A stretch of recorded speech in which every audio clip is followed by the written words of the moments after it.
අද දවසේ සුවිශේෂී අවස්ථාවක් මේක අපිට හමු වුණා හම්බෙන් හම්බුණා අපේ මහාචාර්යතුමා සරස්ඥාන සිරිස. ඔව්. සෞන්දර්ය විශ්වවිද්‍යාලයේ අපිට මූර්ති කලාව ඒකේ අංශාධිපතිතුමා විදිහටත් සහ කලාව වෙනුවෙන් සහ ආයතන වෙනුවෙන් ඉතාම මෙහෙවරක් කරා. දැන් මම හිතන්නේ අවුරුදු ගානකට පස්සේ ආයේ ඒ සර්ම තමයි මම ඔබතුමාට එන ගාම විග්‍රහ කරේ සර්ත් එක්ක කරපු වැඩ. හැබැයි ඇත්තටම මේ ආර්ට් කියන එක ආර්ය විග්‍රහ කරන්නේ නැහැ තාම ආර්ය. ඒක අපි ඒකට පස්සේ බලන්නේ කෙනාට ඕන කෙනෙකුට මොකද දෙන්න පුළුවන්. ඕන වෙලෙක. ඒ තමන්ගේ බුද්ධි මට්ටම අනුව හව යාගේ රසින් යනවා ඒක විග්‍රහ කරන්න පුළුවන්. විශේෂයෙන් නේද අපේ මගේ කියන මත මම යම් ප්‍රමාණයක විස්තර කිරීමක් කරන්න. ඒකයි. එතකොට මේ නිර්මාණය කළේ අපේ රටේ නෙමෙයි කොයි රටේ දේශපාලනය කියන එක තමයි පරමාධිපත්‍ය යන පුද්ගලයා ඒක කොතෙක් දුරට ඒක නිවැරදිව අවංකවම කරනවද කියන එක තමයි අපිට තියෙන ගැටලුව. ඉතින් මට සංකල්පය ආවෙත් ඒකෙන් නිර්මාණය කරන්න. ඒක මීඩියම් ගැන ඉස්සෙල්ලා මම කියලා ඉන්නවා. මීඩියම් එක තමයි උණුස්සලද මැටි. පදම් කරලද මැටි වලින් කරලා නිර්මාණය කරලා මේක පුරුස්සන්න ඕනේ. ඒකට තමයි මේක කාලාන්තරයක් තියෙනවා. ඔව් දසදහස් ගණන් මේ මූර්තිය පොළොවට වැල්ලුණක් තියෙනවා. මොකද අපි උගත් දේවල් ඉතිහාසය හොයන්නේ කාල නිර්ණය කරන්නේ කාබන් ඩේටා වල. කාබන් ඩේටා කරන්න තරම් පහසු වෙන මාධ්‍ය තමයි මැටි. උණුස්සලද මැටි. උදාහරණයක් වලංකය කැපිලි වලින් තමයි අපි කාලේ හොයන්නේ. කොච්චර කාල පරණ දේවල්. ඒ කාලේ විච්ච මිනිසුන්ගේ සංස්කෘති පවා ඒක හොයන්න පුළුවන්. ඒතර මේකේ මම අද ඊට වඩා තාක්ෂණ දියුණු නිසා මේක කවදා හරි වැළුණත් මේක අපි නැති කාලෙක හරි මේකේ කෑල්ලක් හම්බුනොත් මේ කෑල්ලෙන් හොයන්න පුළුවන් මේක නිර්මාණය කරපු පුද්ගලයා කවුද? මේකේ මැටීරියල් එක මොනවද? කයල වකවානු වගේම මුගක් දේවල් හොයන්න පුළුවන්. නිර්මාණය කරපු කෙනා කැරක්ටර් එක හොයන්න පුළුවන්. ඒකෝර මේ කෑල්ලෙන් එයාගේ concept එකත් මේකේ මත කරගන්න පුළුවන්. එක කෑල්ලකින් උනා. අර මේ ස්කල්ප්චර් එක ඇත්තටම මම කැටගරි කරන්නේ group sculpture. සමූහ මූර්තිය. තනිව නෙමෙයි. තනි එකක් සුදු දෙකකින් තනි එකක් නේ. දැන් මේක තනි මූර්තියක් නෙවෙයි. මේක එකින් එක රස විඳින්න පුළුවන්. දැන් මෙතන උදාහරණයක් ගත්තොත් මම හදලා තියෙන්නේ මේ අපේ ඩී.එස්. නායක කියන කැරක්ටර් එක. ඩී.එස්. නායක ලංකාවේ පළවෙනි අගමැති. එතකොට මේක දේශපාලනීය මොනියුමන්ට් එකක් තමයි මම මේක නිර්මාණය කරලා තියෙන්නේ. ස්මාරකයක්. දේශපාලන ස්මාරකයක්. කවුරුත් බලාපොරොත්තු වෙන්නේ ඔතන ඔය টොප් එකට නගින්න. එතකොට නිරායාසයෙන්ම සුද්දන්ගේ 1948 නිදහස ලබා ගත්තා කියන සංකල්පය මම බැහැර කරනවා. 1948 නිදහස ගන්න තරම් අපි වහලු ජාතියක් නෙමෙයි. සිංහල මේ රටේ අනාදිමත් කයරෝ සිංහල ජනතාව, හෙළ ජනතාව ඇත්තටම මේ නිදහසක් ගන්න ඕන ජනතාවක් නෙමෙයි. ඒ අපි නිදහසක් ගන්න සුද්දන්ගේ. මොකද අපි යටත් උනේ ඇයි? ඒ අපේ තිබුණු එකමුතු බාහිර නොමැතිකම. සංස්කෘති වශයෙන් අපේ තිබිච්ච හැලහැප්පීම් නිසා තමයි අපි වහල්ලු බවට පත් වුනේ. එන වහලු ජාතියක් නෙමෙයි. මේ ඉතිහාසයේ අදට වහලා තියෙන්නේ අපිට. දැන් ආවල් අපේ නිදහස ගත්ත අපේ 2000 දී කිස්තුපෝර දෙවෙනි සියවසේදී මිහිඳු ආමඳුරු ඇහිල්ලා අපි නිදහස් කරා. ආගම දුන්නා, සංස්කෘතිය දුන්නා, කුල කර්මාන්තාව, එහෙම කිව්වට ඒකත් එක පොලිටික්ස්. මේ බුදුහාමුදුරුවෝ බුදුහාමුදුරුවෝ එක පොලිටිෂියන් කෙනෙක් ආපු. මොකද අපි තිබිච්ච අනාදිමත් සිස්ටම් එක අපි සම්පූර්ණයෙන්ම යට වල්ලා දාලා එයාට ඕන එක අරගෙන ආවා මේක. ආගම මුද්දක් කරගෙන මොකද බුදුහාමුදුරුවෝ කියලා නෑ කොහෙවත් මේ මෙහෙම දේවල් කරන්න කියලා. ඒ නැතුව අපිට අපි එතනදු ඒ දේශපාලන ප්‍රවාහයට අහු වුණා. ඉස්තුපූර්ව දෙවිසියවත්. ඊට කලින් අපි හොඳ සංස්කෘතිය ලංකාවේ තිබුණා. රටේ තිබුණා කියලා. ඉතිහාසය, පුරාවිද්‍යාව පරිශීලන අපට අහු වෙනවා. ඒතර අපි ඔක්කොම යට වුණා. ඊට පස්සේ ඊළඟ එක තමයි අපිට උනේ මේ විදේශී ආක්‍රමණ. විදේශී ආක්‍රමණ කියන්නේ අපි මේක දාගෙන ඇති කරලා අපි ඉතින්මයි. අපි මේ එක එකාට පාවා දීලා. ගෝත්‍රීය වශයෙන් හෝ කණ්ඩායම් වශයෙන් පාවා දුන්න නිසා ඒකේ ප්‍රතිඵලයක් නිසා තමයි අන්තිමේදී අද අපි අදටත් වහල් බවට පත් වෙලා ඉන්නේ. අද තමයි වහල් වෙන්නේ. 2000ක් වෙලා නෑ අපිට. මොකද උදාහරණයක් කියන්න පුළුවන් මේ 1948 තමයි නිදහස ලැබුණේ කියලා. නමුත් අදට රජින ගාවට යනවනේ මොනවා හරි කේස් එකක් වුණාම. ඒක රජිනට තමයි අයිතිය තියෙන්නේ. රජින දුන්න බලපත්‍රයක්. දැන් මේ අපි ලංකාවේ මිනිස්සුන්ට බලපත්‍රය ඉදන් දෙන්නේ. බදු ගාවගෙන යන්න. ඒ වගේ මේ බද්දකට අපිට බලපත්‍රයක් තමයි දීලා තියෙන්නේ රජින. 48. ඒක නැතුව අපි යුද්ධ කරලවත් ගහලා මරලා අපිට ගහලා ගන්න බැරුව වෙලා. අන්තිමේදී අපි පැත්තකට අපි සම්පූර්ණයෙන්ම අපි කරප්ෂන් කරලා ජාතින් අතර කොටවල සියල්ලක්ම විනාශ කරලා ඒ අභිප්‍රාය මුදුන් වුණා ගත්තා ඉංග්‍රීසි ජාතිය. ඒක අයිති බලවතාව රජින. රජිනගේ පරම්පරාව රජින කියන කන්සෙප්ට් එක. ඒ මුලට. ඉතින් අපි 40 නිදහස ලබා ගත්ත කිව්වා අපේ තාත්තලා සීලා කියන්නේ සපත්තු යට ලියවිලා අරන් ගියා. ගිරේ හිටියා. ඔය කතන්දර නේ මොකද එක්කම බොරු. මේගොල්ලෝ දියසේනායකලා ඒ කාලේ හොඳ රේන්දකාරයෝ. ඒ කියන්නේ ලංකාවෙන් බඩු එක්ස්පෝර්ට් කරන මිනිස්සු. පොල් රබර් එක්ස්පෝර්ට් කරන මිනිස්සු. ඒ සුද්දන් එක ගනුදෙනු කරන ඉංග්‍රීසි ගාන මෙහෙම ඒගොල්ලන්ගේ දැනුමක් තිබුණා. ඒ පැලැන්තිය අය. ඒ නිසා මෙයා තමයි එදා ටිකක් ඒ සල්ලි හපාගේ තිබිච්ච බලව පැලැන්තිගේ මිනිහෙක් නිසා අර සුද්දන්ට සම්පූර්ණයෙන්ම ආවඩපු නිසා මොහොත එදා නායකයෙක් වඩපත් කරගත්තා. ඊපස්සේ එයාට කිව්වා උඹලගේ රටේ ජාතියෙන් සමගින් ඉන්නවනම් මම උඹලා රට බාර දෙන්නම් කියලා. ඒ නෝඩ රටේ අර කොටි සිස්ටම් එකම තමයි. එක අහකට පටන් ගත්තා. එතකොට ලංකාවේ හිටියා ජනවර්ග 5. සිංහල, දෙමළ, මුස්ලිම්, බර්ග, මැලි. ඒ කණ්ඩායම් වලට වැඩිම සිංහල, ද්‍රවිඩ ඊළඟට මේ මුස්ලිම් ඔය කට්ටිය හිටියා. ඒතර මේගොල්ලෝගේ නායකයෝ හිටියා. ඒ නායකයෝ එක්කනේ ඕන දේ ඉදිරිපත් කරන්නේ. ඒතර මේ නායක අතර තමයි කැරලි කුමාරලා ඇති කරගන්නේ පිටින් විතර. අපි කලින් වගේම තමයි. ඒතර මෙයා මේකට මැදිහත් කරලා දීවිල්ල හදලා දුන්නා අර කණ්ඩායම් එකතු කරගෙන. ඒතර ඒකෙන් සිංහල පැත්තෙන් දියසේන නායක මහජාති හැටියට ඊට පස්සේ දියසේන නායක අස්සම් කරලා තියෙනවා. ඊට පස්සේ දෙමළ ජනතාවගෙන් පොන්නම්බර රාමනාදන්, පොන්නම්බර අරුණාචල. ඊට පස්සේ මුස්ලිම්ම අසාදු ලෙබ්බේ. ඊළඟට ටීබී ජායා. මට මතක නැහැ. ඒ බර්ගර් අඩුව ශ්‍රී ලංකාවේ හිටියේ. ඒතර මේ අක්ම අස්සම් කළා තමයි රජින නිවිල පාද. ඊට පස්සේ තමයි නිදහස දෙනවා කියලා. උඹලා පරිපාලනයේ අපේ රණවරාණු ක්‍රමයේ යටතේ අපේ සිස්ටම් එක බං උඹලා අරයි යන්න ඕනේ. ඒ පොරොන්දු පත්‍රය තමයි අපි පාර්ලිමේන්තු මන්ත්‍රණ සභාවක් කියලා පාර්ලිමේන්තු හදාරා කරගෙන ඊට පස්සේ ටික කාලයක් යන බණ්ඩාරනායක වෙන සෙල්ලමක් දැම්මා. බණ්ඩාරනායක මේක කඩාගෙන ගියා. ඒ බණ්ඩාරනායක ඒ අතර හිටියේ ඒක තමයි අමතිවරයෙක් හරි මන්ත්‍රීවරයෙක් හිටුපෙක් කෙනෙක්. මෙයා කඩාගෙන ගියා පැත්තකට. යාගාපු කන්සෙප්ට් එක තමයි සංඝ වේද ගුරු ගොවි කම්පත්. සංඝ වේද ගුරු ගොවි කම්පත්. පංචමහා බලවේගී. අර ජාතීන් පහ වගේම බලවේග පහකොත් හැදුවා මෙයා. මේ ඔක්කොම විදේශීය ආක්‍රමණ. මේ එන්ජිஓ කාර්යම ඔක්කොම. අද එන්ජිஓ යුක්ත කොට මොකද එන්ජිஓ කාර්ය තමයි ඔක්කොම. ඒකෙන් තමයි අපිට කොට එන්න බැරි වුණේ. මෙතන ජාතින් වශයෙන් හිටපු කට්ටිය බෙදලා වෙන්නවා. ඊට පස්සේ මෙතන ආගම වශයෙන් බෙදලා වෙන් කරා. ඒතකොට එයා එකේ පාට ගත්තා. අරගෙන ලංකා සිංහල ජනතාව මැජොරිටි සිංහල ජනතාව තමයි එයා හැමතැනම බෙදලා ගියේ. ඒකෙන් අර සුළු ජාතිකින් කොහොම ඉක්මනින් උඩ උස්සන්න පටන් ගත්තා. ඒක සුළු ජාතීන්ට වාසි වැඩි මහ ජාතියට වැඩි. හැම වෙලෙම ප්‍රචාරය වෙන්නේ මහ ජාතිය තමයි විනාශ කරන්න සුළු ජාතිකයි. ලෝක ප්‍රචාර බලවත් එක විනාශ කරනවා දුබලෙක් කියන එක නේ. කන්සෙප්ට් එක. ඒක තමයි තාත්තේ. ඉතින් අපේ ලංකාවේ දේශපාලනේ මේ ලොකු තැනක් කොහේලාවත් අපි දිහා බලන්නේ හදු මානි කියන ප්‍රමාණි මානි කියලා මොකද මුස්ලිම් ඉන්දියා කියන හැදලා තියෙන්නේ. කවදාකවත් මේ පිළිම අද නිදා චතුරස්‍රය බලන්න පුළුවන් කොයිලක මිනිස්සු දිහා බලන්නේ නැහැ. පල්ලෙහා බලන්නේ අවකාශයේ ඈත බලන්නේ. පොඩි ජනතාව පේන්නේ. ජනතාව පේන්නේ. ජනතාව උඩින් ගිහිල්ලා එතන ගිහිල්ලා ඉවරයිනේ. එයා යන්නේ රෙල් ලෝකයක් දිහා බලා ඉන්නේ. ඉතින් එතකොට ඊට පස්සේ එන අනුගාමී කියෝ මෙයාගෙම ගෝල බාලට ගෙන මේ ඉන්නේ. ඒ ගුරුකුලේ යන්නේ. එතකොට ඒගොල්ලෝ මෙතෙන්ට සෑහෙන දුර නැගලා ඉන්නවා. හැබැයි නැගලා ඉඳලා බලා ඉන්නේ හතර දිශාවෙන් එන අයට අපි ඉස්සර නම් චෛත්‍යයක් ඇදුවාම අතලා තියෙන හතර දිශාවෙන් එන අයට වන්දනාමාන කරන්න තමයි වාහල්කඩ හතරක් හදලා ඔය අපි ඉතිහාසෙ කියවන්නේ. හතර පැත්තේ මෙන්න. හතර දැන් පන්සල හතර peeru හතර පැත්තෙන් දායක සභා හතර peeruවේ දායකයෝ. හතර පැත්තේ. ඒතර හතර පැත්තෙන් මේ එන අය දිහා මේ බලාගෙන ඉන්නවා මේගොල්ලෝ. මේ තියෙන සවුන්ඩ් බෝඩ් එක. වර්තමාන නගරේ. නගරේ ප්‍රධාන තැනකට මේගොල්ලෝ ගිහිල්ලා විස්මාරය හදාගන්නත් ඕනේ මරුණත් මේගොල්ලෝ ඉන්න ඕනේ එතන.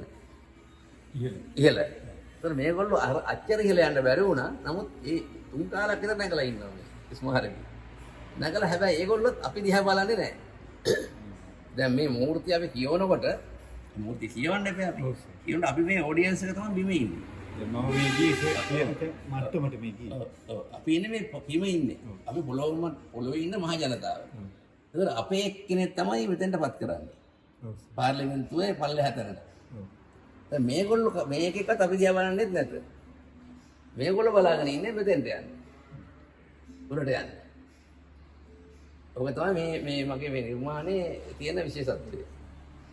මේක මේ ලංකාවේ ලෝකයේ පොලිටික්ස් වල තියෙන බෑග්ග්‍රවුන්ඩ් එකක් තමයි මේ කතා කරලා තියෙන්නේ. ගැඹුරු සමාජ ආර්ථික දේශපාලන විවරණයක් තියෙනවා. ඒක ඉතාම ගැඹුරුයි. සර් ඉතින් මේ විග්‍රහ කිරීම කියවීම මම හිතන්නේ මේ විශ්වයට යන්න ඕනේ. ලෝකෙට යන්න ඕනේ. ඒකට මේ ලොකු සංකල්පයක් තියෙන මම කියන්නේ මේක මොකක් ආර්ට් එකක් විදිහට දෙයක්. මොකක්ද නෙවෙයි. මේක ඇවිල්ලා ගෲප් ආර්ට්. Group structure. දැන් මේක මම මේ වුණත් මේ ඇතුළේ හොලෝ තියෙන්නේ කොහොම ශනිකව කරන්නේ. කොහොම? ඇතුළේ හිස්. මේක ප්‍රෙස්නස් අන්ත ප්‍රෙස්නස්. කඩිනමින් කරන කල. කඩිනමින් කරන ප්‍රෙස්නස් කියන එක අයිඩියා එක හැමම ඇප්ලයි කරනවා. ලොකු රටමත ගානේ නැහැ. අපි සංකල්පය ඊටාම ගැඹුරු සංකල්පයක්. ගොඩක් ඉස්සුලිස මේක විග්‍රහ කරා. මේව දිගටම සර්ගේ අපි එක මූර්ති වල සංකල්ප ටිකක් අපි මේ බලමු මේ ගානගත කරමු. ඒක මම හිතන්නේ අපි ඉගෙන ගන්න හැමෝටම ලොකු දැනුමක් සහ වෙනම හිතන මානයක් හිතලා තියෙනවා. කලාව කියන එක තමයි කලාව කියන කාටවත් එක තමන්ට දැනපමණින් විග්‍රහ කරන හැර ශිල්පියෙක් මම දකින හැටියට මම කාලයක් තිස්සේ මම ශිල්පියෙක් නෙමෙයි. සාමාන්‍ය අපි හතම ඒකේ පල්ලෙහාම ඉන්න අය තමයි. ඒ ෆීල්ඩ් එක ගත්තොත් අපි දා කොච්චර දේවල් කරන්න තියෙනවද? දැන් මයිකල් ආන්ජෙලෝලා ඩාවින්චිලා ඉතිහාසෝලාට හිතන්නත් බෑ අපිට ලඟ වෙන්න පුළුවන් වෙයි කියලා. ඒක අපි නිර්හංකාරව ඒක අපි කියන්න ඕනේ. හැබැයි ඒගොල්ලෝ පෙන්නපු මාර්ගයට අපි ගිහින් තියෙන යම් ප්‍රමාණයක්. දසම ප්‍රමාණයක්. ඉතින් ඒ තැන්වල අපි තාම මිටි උගක්.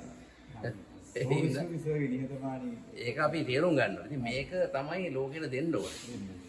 ඉතින් අපේ රටේ අද යන්නම රැල්ලක් ගිහිල්ලා රැල්ල කරේ යොමු වෙන එක මේ නවත්ත ගන්න පුළුවන් එකම තැන තමයි ආර්ට් කියන එක. දැන් 30 ඉඳලා ළමයි ඇදගෙන මස් කඩේ ඇදගෙන දුවනවා වගේ එකක් කරන ළමයි කැමැත්තෙන් නෙමෙයි අරමුණ ළමයා කැමැත්තෙන් යන්න විෂයක් ආදරෙන් මේ වැළඳ ගන්න. ඒක වාතාවරණ හදලා තියෙනවා. ඒක ආස දෙන්න ඕනේ. ඒතකොට ඒ ළමයා එයා සමාජගතව ලොකු පුද්ගලයෙක් වෙනකොට හොඳ නිර්මාණ අපි කරුවේ බිහි වෙනවා. දැන් මේව හරියටම අපි යනවා නම් මේක නේද මේ අද ලෝකේ විනාශකාරී තත්ත්වෙන් ඇත්තට අපිට මිදෙන්න පුළුවන්.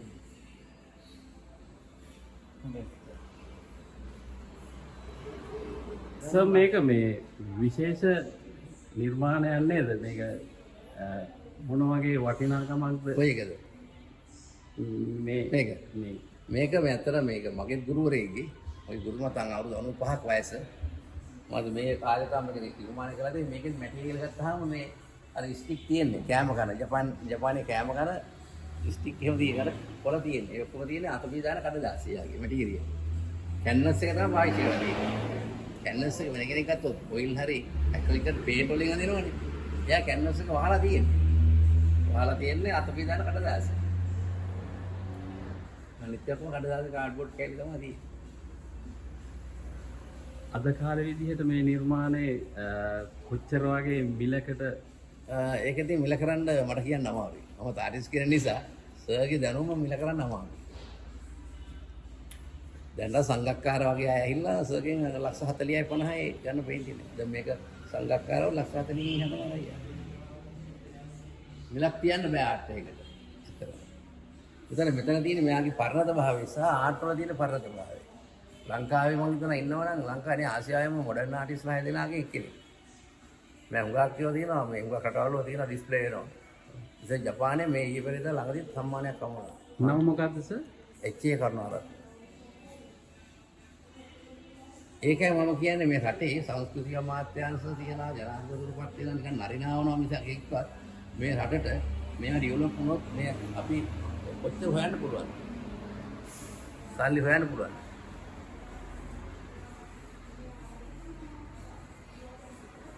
අපි තීර කරපොන්නේ ගන්න ඕනේ නෑ. ඒක කොණ්ඩක් බෑ. හොර කරලා අඳින්නේ මේ හොර නෑ මේ හරියටම යනවා මේ කිරාත්කාරයක් කියලා දෙනවා.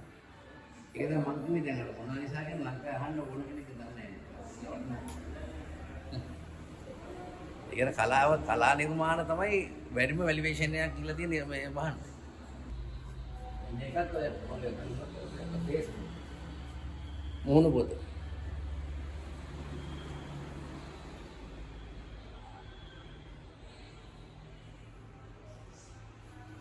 සර් මේකේ පොඩි විග්‍රහයකුත් කරලා දෙන්න. මේකත් ඉවතලා යන දේවල් තමයි තියෙන්නේ. ඉතින් මේක දැන් ඉතින් වර්තමානයේ හුඟක් දක්නවනේ මේ මොහොන පොත කියලා. Facebook. දැන් Facebook එක විනාශ වෙලා තියෙන්නේ. මොහොන පොත විනාශ වෙලා තියෙන්නේ. දැන් පොත් කියවන්නේ නැහැ කවුරුවත්. පොත් ඔක්කොම විනාශ වෙලා තියෙන්නේ. පොත් ඔක්කොම ඉඳි තියලා වැත්තකට දැම්මා. පොත කියවන්නේ නැහැ නේ කවුරුවත්. දැන් මේක දිහා මෙතන හිමිවල පොත ගැන කියලා තියෙනවා නේ. ඒක අනිත් පැත්තට මම සිම්බල් කරලා තියෙනවා. ඒ පොඩි තැන් වල ඉඳලා යන්න පුළුවන් සියුම්. විග්‍රහ කරලා ඒ තැන් වලත් යන්න නාට්‍ය කියන්නේ එකම ගෙඩිය පිටින් බලුවා ඊට පස්සේ පොඩි ඩීටේල් වයිස් යන්න. මේකේ මුණක් තියෙනවනේ මෙතන S2 තියෙනවා නාසය තියෙනවා කට තියෙනවා හෙඩ් එකක්. ඒකේ සමස්ත සංකල්පයක් තියෙනවා වෙන අනු කොටස් වලින් වෙන සංකල්ප ගොඩක් එකතු කරපු එකලස්. මේ තාක්ෂණය තමයි අපිටලා තියෙන්නේ. තාක්ෂණ අලුත් ඉලෙක්ට්‍රික් අයිටම් නේ වෙදීන්නේ. ඔව් වයර් සහ පයත. ඒ පිටිලා තියෙන්නේ. මොකද බැලුවලට මේ මිනිස්සේ පෝට්‍රේට් එක රවුල තමයි තියෙන්නේ. ඒ වගේ වෙනක් පේනවා. දැන් පිටරේ මේ IC දාලා තියෙනවා මේ කෑලි. ඇස් වලට. බියර් ටින් එක. ඒක ලස් කරගන්න අපි ඒක හිතන්න ගොඩක් වෙලා තිබුණා. එතන ඇබ්සෝබ් කරනවා කියන එක මම බය නැතුව ඉදිරිපත් කරන්න අපිට පුළුවන් වෙන්න ඕන. ඒ දකින්න දේ තුල සංකල්පයක් ගොඩනගනවා. ගොඩනගෙනවා. ඒ කියන්නේ දර්ශනය. දර්ශනය. ෆිලොසොෆි එකක් තියෙනවා. ඒකවල සර් දකින්න ඕන දෙයක් තුල දකින්නේ සංකල්පයක්. සාමාන්‍ය කෙනෙක් දකින්නේ එකක් නෙමෙයි. දැන් මේ අනුගමනය දෙන්නේ මම කරන්නේ. තමන්ගේ හසුයි. ඒක පොදු සංකල්පයක් වෙන්නේ. වෙනවා. තමන් විදිහට සංකල්පෙ පොදු ජනගත වෙන්නේ. දැන් මට ඇත්තටම ආර්ට් කියන්නේ මම දකින තමයි මොකක්ද අර මේ අපිට ඔළුවට එන කරදරයක් ඉවර කරගෙන. දැන් බුදුහාමුදුරු වුණත් මම හිතන්නේ බෞද්ධයෙක් ගත බෞද්ධ දර්ශනය තුල තියෙන දෙයකනේ. ඔළුවේ මේ අයින් කරගන්න කියන්න පුළුවන් තරම්. රිලැක්ස් වෙන්න කියලා කියන්නේ. ඔළුවට එන කුණු කන්දල් ඔක්කොම අයින් කරන්න. ඉතින් මට එන මේ කුණු කන්දලේ මායින් කරනවා. දැන් මම මේක දැන් රසය දින්නේ නැහැ මං ආයේ. ඔව්. දෙන්න තියෙන්නේ ඒක තමයි. ඔව්. කතන් කරණීය. කතන් කරණීය කියන එක හැම දෙයක්. ඔව්. මම මේක නේද මම ආපස්සට ඉන්නේ නැහැ මෙතෙන්. කතන් කරණීය කියන එක සුට්ටක් විචාර කරන්නේ. කතන් කරනවා කියන්නේ අර මම සියලු දේවල් කරලා අවසానයි කියන්නේ. මහාචාර්යතුමා ඔබතුමාට වැඩි කාලයක් ජීවත් වෙන්න දීර්ඝායුෂ ලැබේවා කියලා අපි සියලුම දෙනා ප්‍රාර්ථනා කරනවා. ජීවත් වෙන්න වගේ බලාපොරොත්තුවක් නැහැ ඇත්තටම. ඒක තෘෂ්ණාවක් තියෙනවනේ. තෘෂ්ණාවක් තියෙනවා. මේ කාලේ හොඳට වැඩි. අතරම ඇති. එතකොට අපේ නිර්මාණ තමයි ජීවත් කරවන්නේ. ඒක සමාජගත කරලා මගේ අදහසක් concept එක. ඒක ජීවත් කරනවා කියන්නේ මට කරන්න පුළුවන් වැඩක් නෙමෙයි. මගේ ආයුෂය ආරයන කරන මම තවත් වද වේදන විඳින එක විතරයි වෙන්නේ. ඇත්තටම. මම අර කෙනෙක් කතන් කරණීයන් කියලා කලින් මම කාර්යය බිම කර අවසන්. මේක අඩු වැඩි වශයෙන් ඔයාලා දැන් යම් ප්‍රමාණයක් මේකෙන් සතුටක් වුණා නම් ඒක තමයි මගේ ආයුෂය කියන එක තමයි. මම මේ බොඩි එක තබා ගැනීම නෙමෙයි. ඔයාටම අපි කියනවනේ ඒක කතන්දරයක් තමයි මේ ඇටමික් පවර් කියලා. ඒක කියන බැන්තවාගෙන නෙවෙයි ශක්තිය. අපි අවුරුදු මානසික ප්‍රගමන 30ක් කිව්වනේ. ඊට පස්සේ අපි දැන් 80ට හැම තියෙනවනේ. දැන් අපි 70ටකම් බහිනවනේ.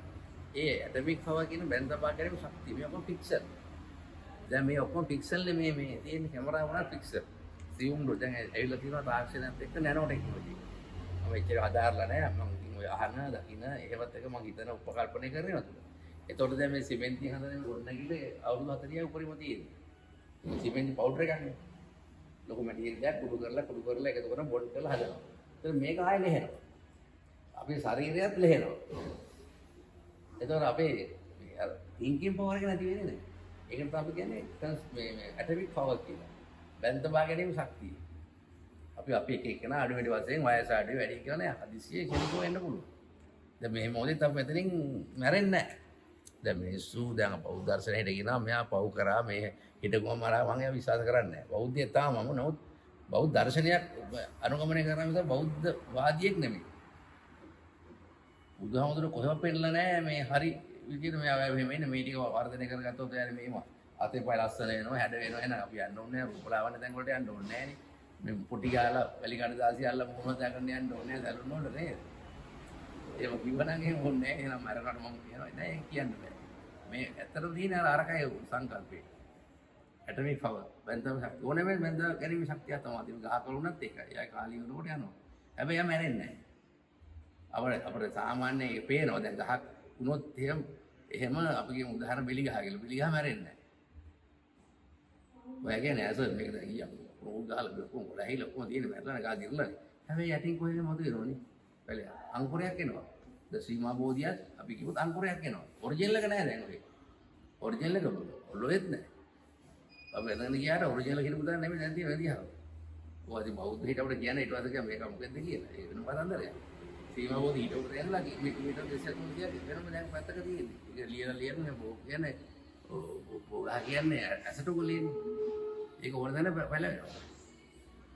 ඕන දැන පැලවෙනවා. මැලියන් සහිත පත්‍ර තියෙන වෘක්ෂයක්. ඒ කොහේ හරි ගිහලා ඇට වැටලා ඇට කොහේ හරි ඇලවිච්ච හැටි එතන පැලවෙනවා. ඒකනේ මේ බිල්ඩින් වල ඕන තැනක බෝගස් වලින් ඒ තැන් වලට බඳින්න යන්නේ නැහැ නේ. අර කන්සෙප්ට් එකක් විතර හදන අතර තියෙන්නේ.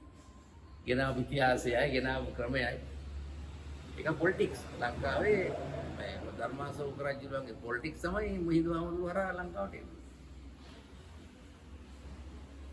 ඒව නොවුණා නම් මං හිතනවා මේකට වඩා බැලලෙනවා රට හැම දෙයකින්. ඒ තාක්ෂණය ඒ දියුණුව මේ ඔක්කොම මේ ඒව යටපත්. අපි කතා කරන්නේ නැහැ ඉතිහාසය. පණ්ඩුකාභයක් හදුවා කියන නිසා ඊට කතා කරන්නේ නැහැ. ඒතකොට රාවණ රජු ගැන කතා කරන්නේ. රාවණගේ රජෙක්. හොඳ මනස දියුණු කරගත්ත බුද්ධනේ. රාවණ කියන්නේ ධන්වන්තරීන්ගේ ලොක්කා. ඒ කියන්නේ ආයුර්වේද වල ප්‍රධානිය. ආයුර්වේද නායකයා. හැම දෙයකින්ම හැම කර්මාදයේම නායකයෙක්. ඒ විශ්ව දැනුමත් තිබිච්ච කෙනෙක්. විශ්ව කියලා කියන්නේ. රාවණ විශ්ව ශක්තිය තියෙන කෙනෙක්. ශක්තිය කියන්නේ ඒකයි. මම ආයි ශක්තියක් තියෙනවා ඒකත් ඒක තමයි. ඔය ඇටමික් පවර් කියන එක අතර ගන්න පුළුවන්. අතමුලක්සේ ගන්න පුළුවන්. දැන් ලෝකයේම දැන් අතමුලක් කියලා නේද තියෙන්නේ. ලෝකේ දැනුම දැන් මේ තාක්ෂණ ලෝකයක් එක්ක. ඒක ඔක බුදුහාමුදුරුවෝ කිව්වා. ඒ වගේම තමයි බුදුහාමුදුරුවෝ කියපු දේ ඉලිමිනුත් පවතිනවා. දැන් මේ මියන්මාරේ ඒ පාඩම ගිලාවෙන්නේ තියෙන අභ්‍යන්තරයේ තියෙන දේවල් නේ. උතු යට රෝදිය ගමන් කරනවා. ලාවා ගමන් කරනවා. ලාවා ගලනකොට ඒ ගලපුවා තමයි අර ප්ලේට් එක අපි දැන් ඉංග්‍රීසියෙන් ප්ලේට් කියලා. ඒක සුනාමි කියනවා. බුදුහාමුදුරුවෝ කිව්වා. එසේනම් නැනෝ ටෙක්නොලොජි වලට එහා දෙයක් සොයාගත් බුදුරජාණන් වහන්සේ මේ නිර්වාණය ඔබතුමාටත් අත් කරගන්න කෙටි කාලෙකින් අත් කරගන්න ඔව් ඒකරු බැලුවා. වාසනාව ලැබේවා කියලා ප්‍රාර්ථනා කරනවා.